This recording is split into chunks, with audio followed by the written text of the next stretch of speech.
data from IONA can be used at 3 key stages of manufacturing.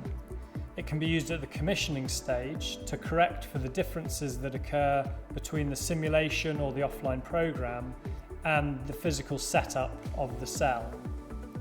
This data can also be used to feed back into the digital environment to update the digital twin, meaning that there's an exact replica in the digital world as operating in the physical world. The second stage that we can use this data at is as a process enabler to increase the accuracy of an automated process. We can do this in a number of ways. We can achieve a better alignment between the work object and the robot itself, but we can also use our data to perform a calibration in situ on the robot.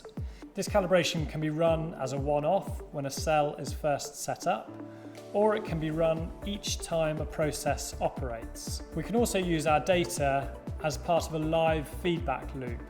So the process is continuously correcting and iterating based on the alignment or repositioning of elements within the cell.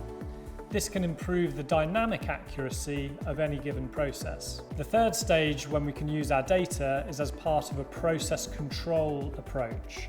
By continually monitoring a process over time, we can start to spot the trends in the data and understand whether our process is about to drift out of control.